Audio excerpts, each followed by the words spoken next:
Goodness, it's another episode of that Black Midget. Enjoy it.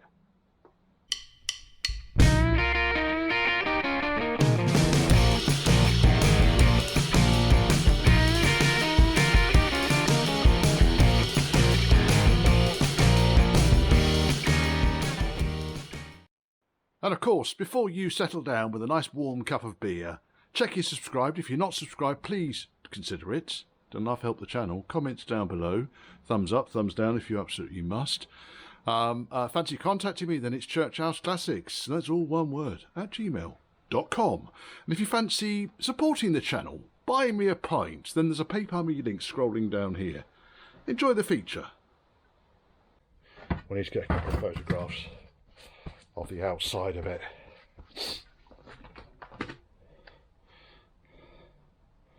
Just because it saves time going through manuals and so forth.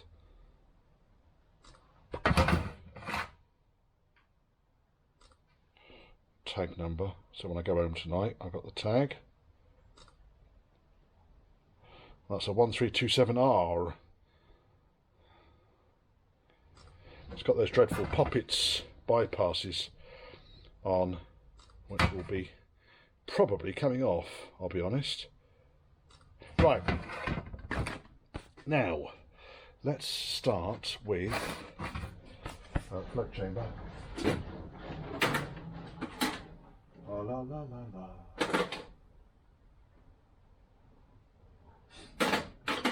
Screwdrivers.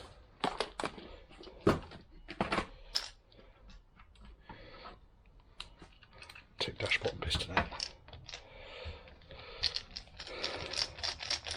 So there's nothing nasty about these things generally. Ding! They are pretty straightforward.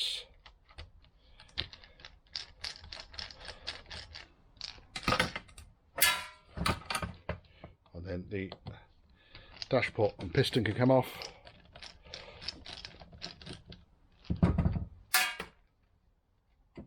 There should be an O-ring under there as well. There we are. Doesn't seem to be too bad. There'll be a circlip at the top here that holds it all in normally. There it is. There's a spring washer on the top that holds the piston in place, but there's no need for me to take that out yet, so it stays together. And give it a quick wipe over. Needle looks in good order.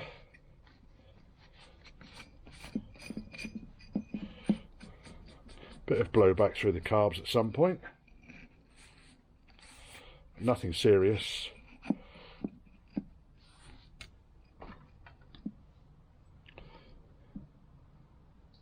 Needle feels good. And is it installed the right way round? There's normally a dimple, an arrow on the black ring, which needs to point down the middle of these two, so it's mostly in the right direction. I've seen a lot worse than that.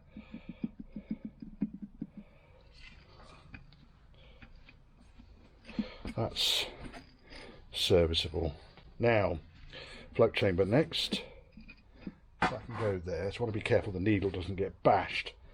Float chamber.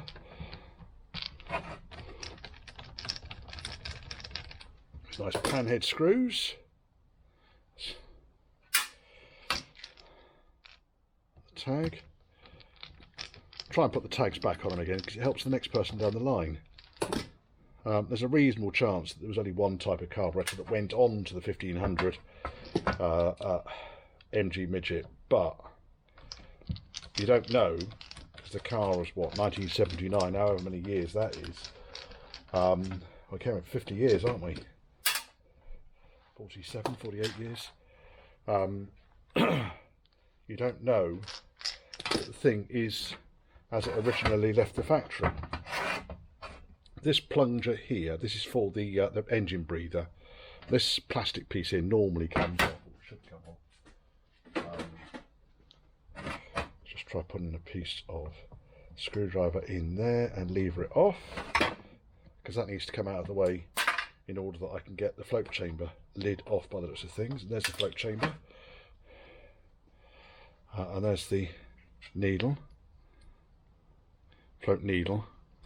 I'm surprised that fell out actually, because I would have expected that to have stayed in there, but never mind. That can go there. And then we've got the float,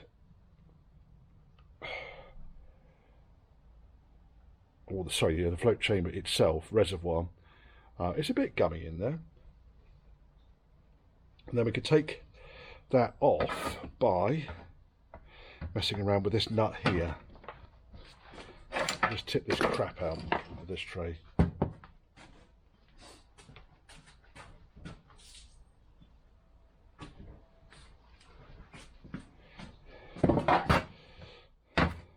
That looks like a 7/16 or a half.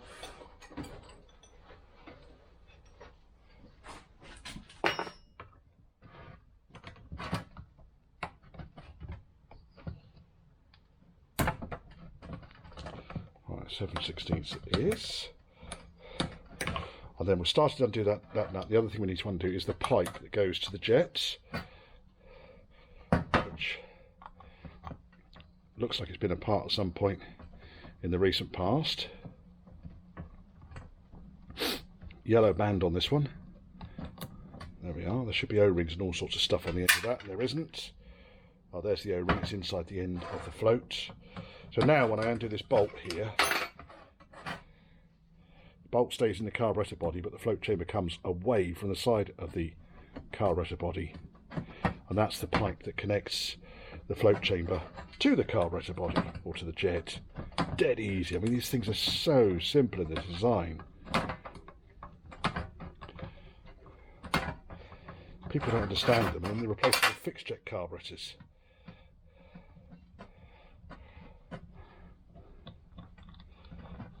Right, one float chamber. You see the crap in there.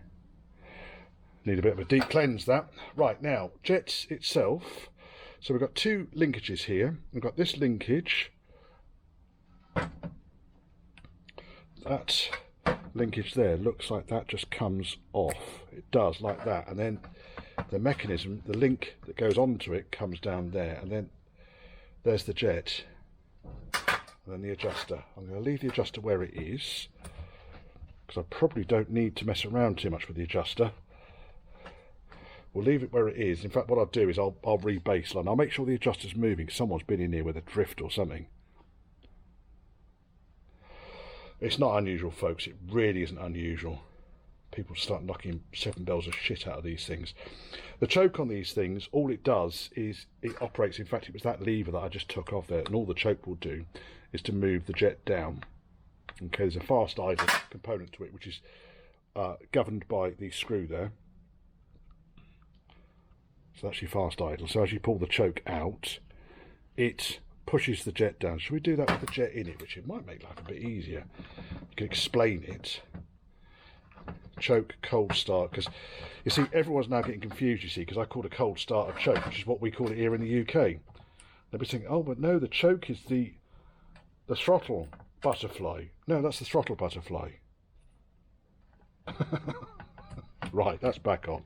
Now, when I operate the choke cable, the cold start cable, it pulls on this cam here, and you see two things happen. First and foremost, it will move the jet downwards.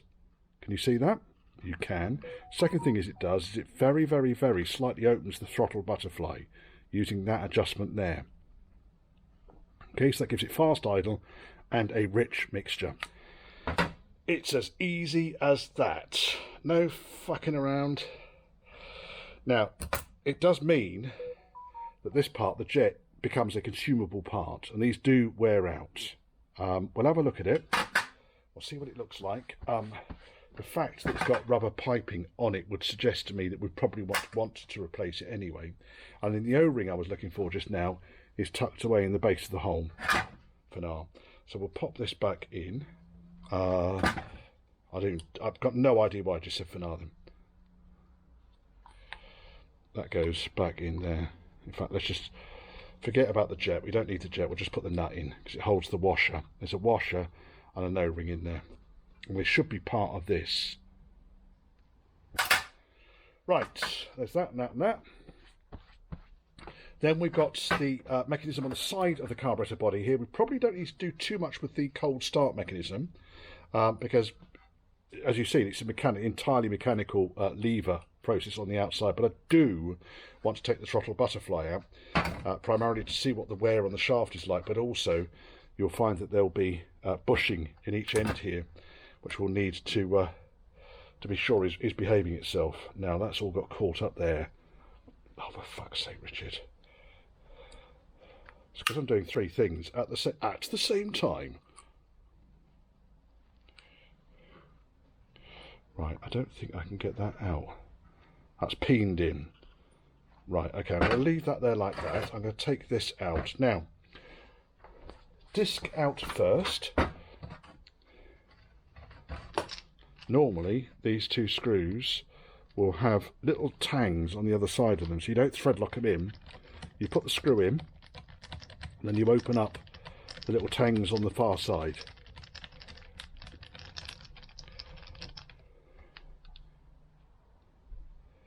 There we are. There's a tiny little slot. I put my fingernail in it. Tiny little slot. So once the screw's in, you put a screwdriver in from the other side and open those out.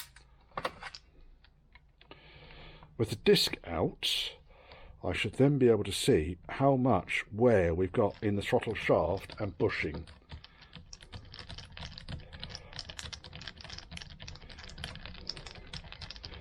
Because what you don't want is air to be leaking in through there or through there. So as you open the throttle up, it's drawing air in through the side, not through here, not then drawing air up the jet hole and into the engine. Now it's just drawing a really, really lean mixture in. So rotate the throttle and lift the butterfly out. Looks like it just needs a clean. Right, then we should be able then to extract the throttle shaft and everything straight out. So there will be a spring that holds it against the body. There it is. Continue to withdraw that. There's the throttle shaft, and that's not looking bad actually. That is probably going to go straight back in. There's no real massive wear on that. Now I've got the spring off it, what we can do, because the bushing you can see inside these holes here, we can see how good the bushing is.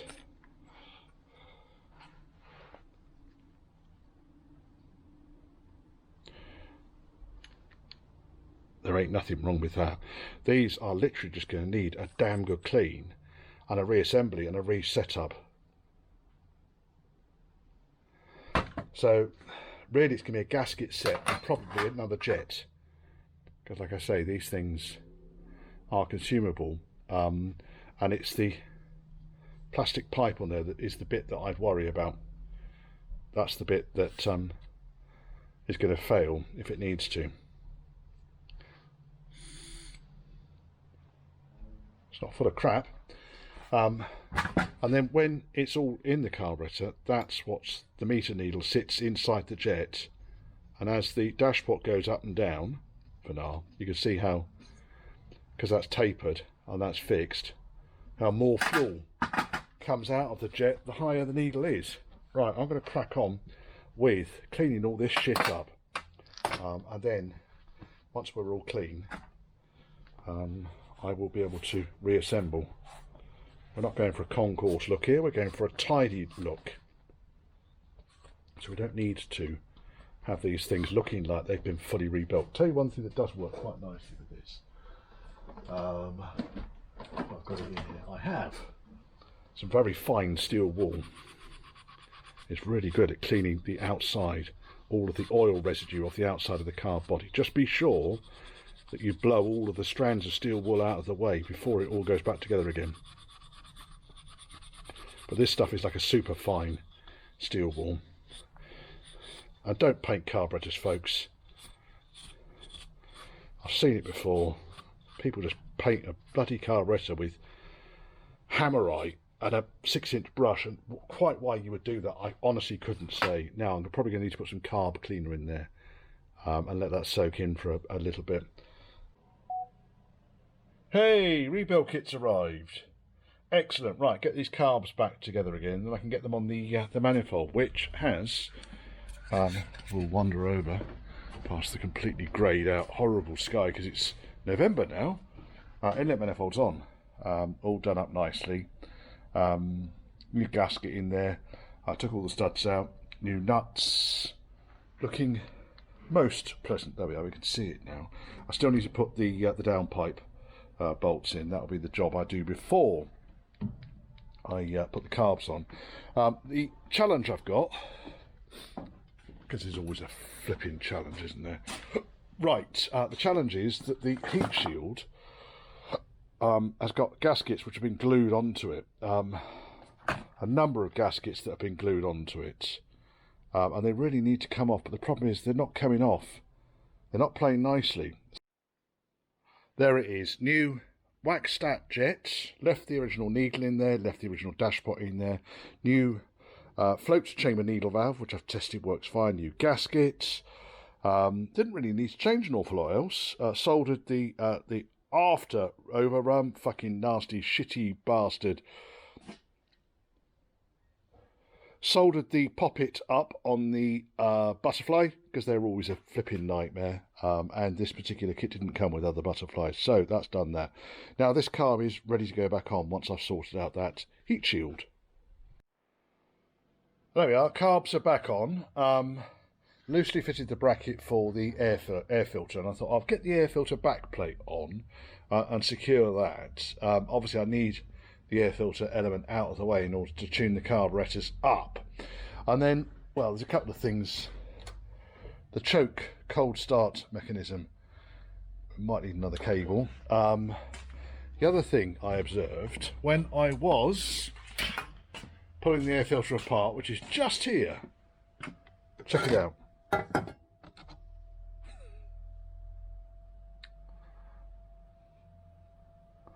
Wonder when they were last changed.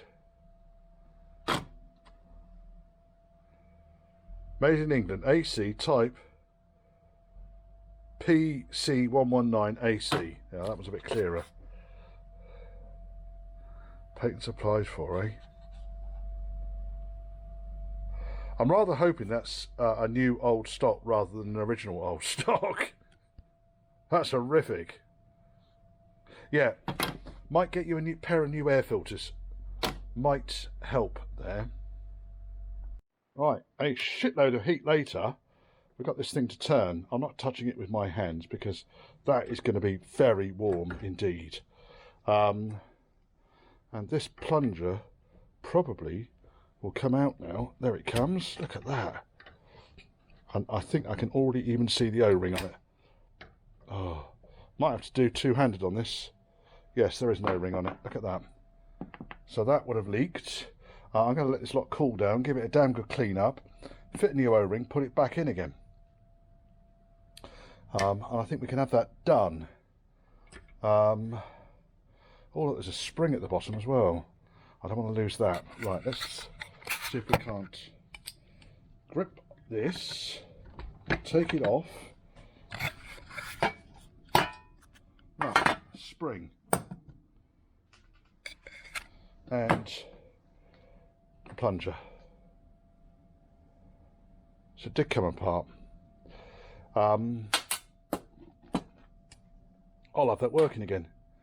I mean, the main reason for taking it apart was it was showing signs of excessive leakage around the back end. I mean, you can see now it's all covered in soot because I've been having heat around it. But there was evidence that it was leaking past that O-ring. And that O-ring is probably about 2,500 years old.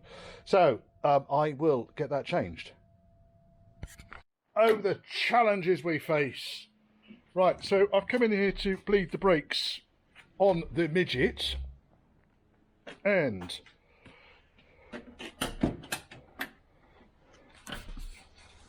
observe. Brake pedal. Brake and the clutch are seized onto the cross shaft up here. In order to get the cross shaft out, you need to release the pedal box. In order to release the pedal box, you need to release 1, 2, 3, 4 fixings on each side, and then in theory you can lift the pedal box up and get the crush shaft out. I've already taken the clevis pins out, which is why the clutch was moving at the same time. Once the crush shaft's out, then I can free everything up, get it all working. But that fixing, it's equivalent on this side, and the equivalent of that fixing there are stuck solid. Oh, you bastard. I'm going to get the impacty on that and see if I can't get that to shift. I've lubed up because I can see the threads on the inside. Obviously I can't drill underneath the wing here, so I need to make sure I get those out. That one I stand a chance of being able to drill, but the ones under the wing, no, not a chance, old boy. I don't want to start taking wings off. Really don't want to start taking wings. No, I'm not taking wings off. Well, I got that little bastard out down there, and the little bastard out down there, and this little bastard here. This one is not conceding. I've been at it, as you can see, with the impact wrench, the mechanical impact wrench, and it's going to get another tap, and then I'm just going to drill the fucker, because life's too short for this shit.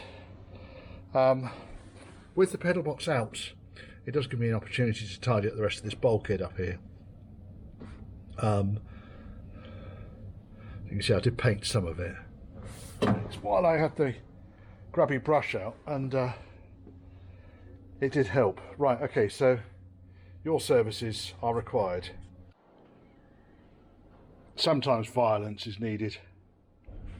So yes, just drilled the head off it. The stud is still in the car, but now the pedal box is free, I can just undo the two rigid lines to the cylinder and lift the entire bloody thing out. Let's go and see what it's doing on the bench. Well, that wasn't much fun, but it's out now. Right, okay, so there's quite a lot of fuckhousery going on here. I think we might have a mild problem. What we really need to do, I think, is get the master cylinder separated from the pedal box. I couldn't do it while it was in the car. I could do the clutch master, but not the brake master. It just wasn't enough room. So it looks like it's just a couple of half-inch nuts here and a coffee. I think every car comes with one fixing that just invents new swear words, and in this case it's this one. So it's the top master cylinder mounting bolt. I can't get the ring end of a spanner on it. I can just about get the ring end over the thread, but that's not the best example. That's a cheap, nasty Draper one. Go for my ancient, old school drop forged. It sort of gets there, but the gap between the master and the edge of the nut is too fine. So then I try and get the flats on it. And the nut is just too tight for me to get anywhere near loosening this thing off. So before I lose my shit with it properly, I'm actually going to drill holes. I've got a nice flat there. I'm going to see if I can drill a couple of holes in that and split the nuts. It's got to be worth a go, hasn't it? Someone has hacked this. I was wondering what this sharp edge was here. Someone has hacked this away. It should look like that. Someone's hacked it away because obviously they wanted to get down to that bolt down there without taking the pedal box out. Bearing in mind how tight that fixing was up there. I can understand that. We've got broken fixings all over the place in this. Incorrect fixings, broken fixings. It really has been, unfortunately, made good through various means. I don't know who's done it, so it's difficult for me to be critical. Right, okay, so let's get some drills. Probably something like a 4mm, I would have thought. If I go for... No, it's much smaller than a 4mm. Let's go for a 3mm drill bit. And if I drill two holes, one there, it might be able then to split it using a cold chisel.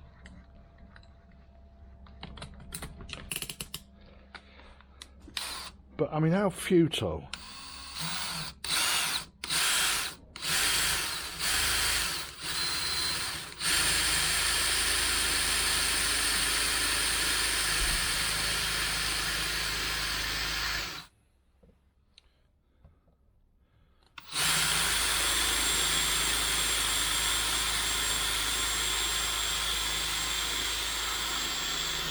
does make me wonder also how old this master cylinder is. It looks new, but this fixing here has been on a while.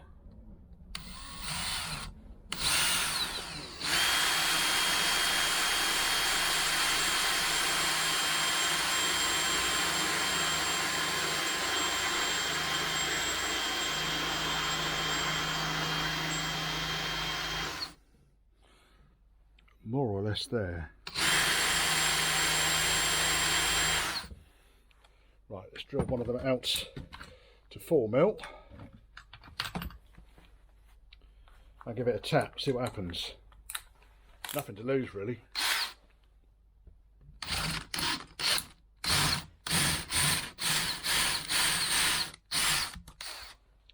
Right, that's gone in there. Now, Monsieur the chisel.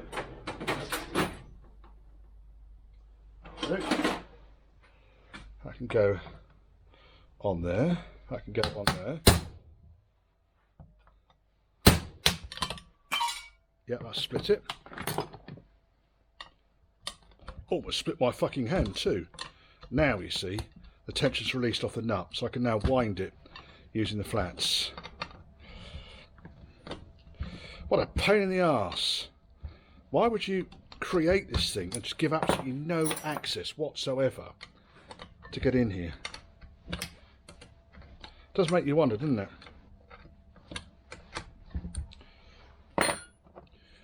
And this was all of this is to bleed the brakes. So bleeding the brakes probably about half an hour, I would have thought.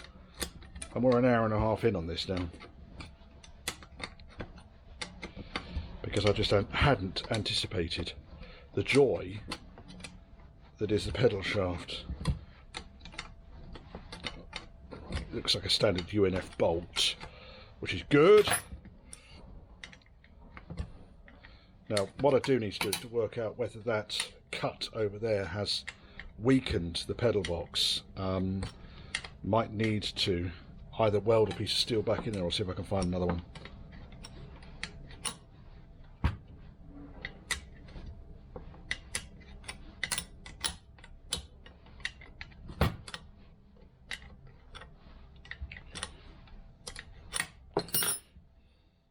Right, now the other interesting thing I'll show you in a second, when this master falls off,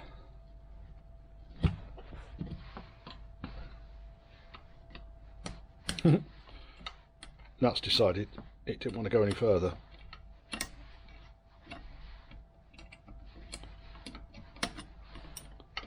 Come on, you bastard. Right,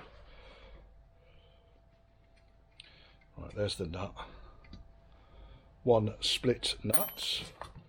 Oh, look, we barely even touched the thread. Right, now, the other thing that's amusing me about this, why would you do that? Just out of interest, why would you do that? Is that normal? Oh, tipping brake fluid everywhere. Let's tip that over there. Right, so before we disassemble, let's just get a couple of pictures of what it looks like.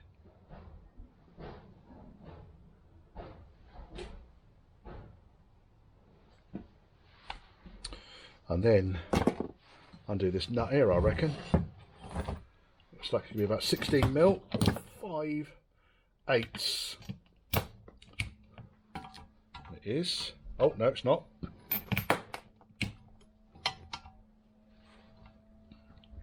$15mm, whatever that is. Not quite. It'll do. Right, okay, so that and probably a 9/16.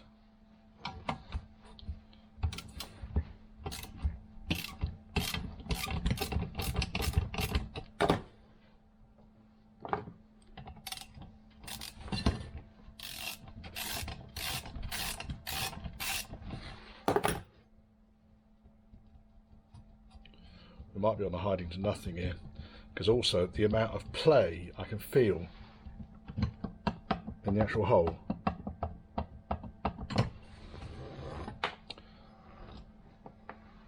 Right, and then we want probably 14. No, that's 13. I don't normally use metric bloody sockets, it's just these are the ones that are nearest.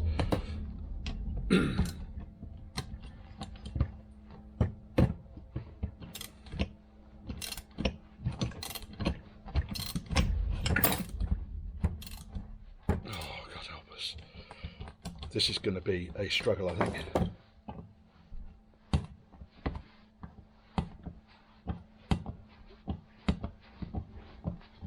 Let's get the brake warning switch out before we snap it off. How does that come out?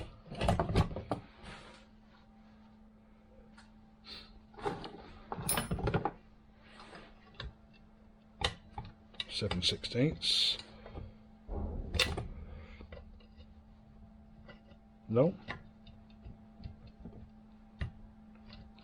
It does actually look like it's been glued in, which is going to kind of go down the same route as the other fun I've been having with this particular vehicle.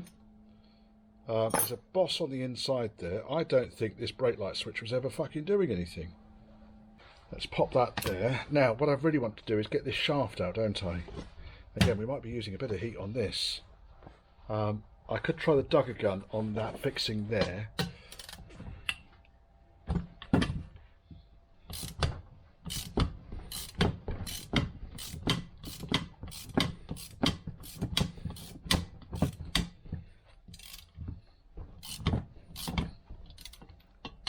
It's not really coming out.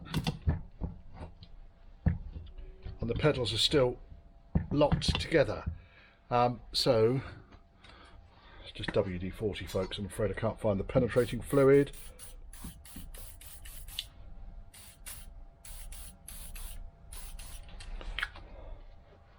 The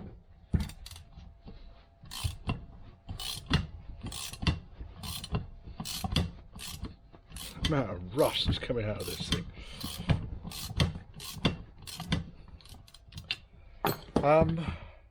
Let's put the nut back on the end and give it a tap.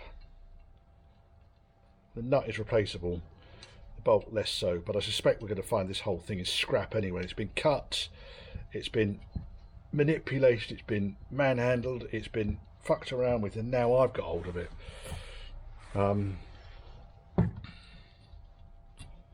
Right, there goes that. There goes that. Let's mount that in there. I don't know if you can see. Bloody camera.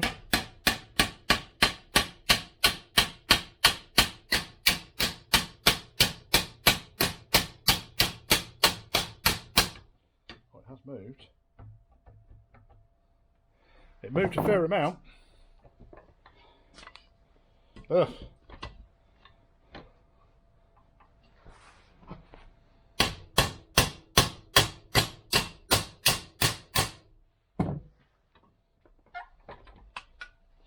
Nice bronze bush in here somewhere that's just being mullered.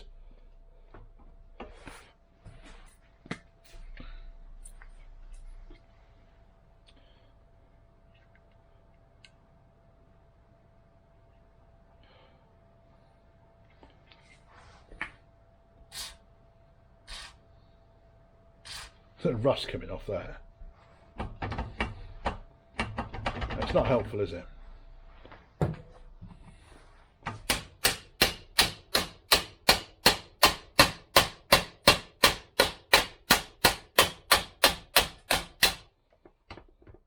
Right, what I'm going to do, I think, is I'm going to carry on tapping like that. Is it going to work? Right, nuts off. Get a drift on that. I think that he started turning.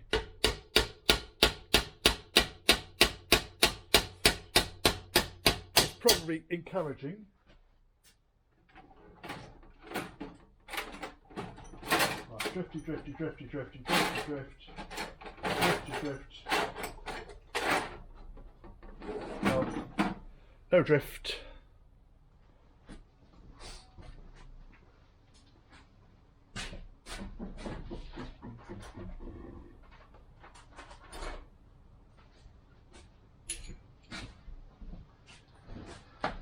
Goes.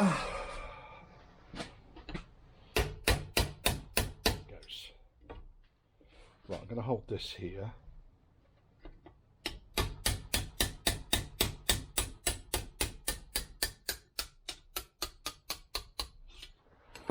That would appear to have come out. That's been binding for some time, that has. And just in case any of you were calling me a heretic for banging on the thread, yeah, fuck you. I wouldn't normally do that, but this thing was particularly messed up. Right, I think we just need to clean everything up, sort the rust out, clean the inside of the bush housing there. It's just not been apart in 1,000 years. My biggest concern though, I think, is the amount of play we've got on the shaft, although it doesn't appear quite so bad now. It's not great, it really isn't.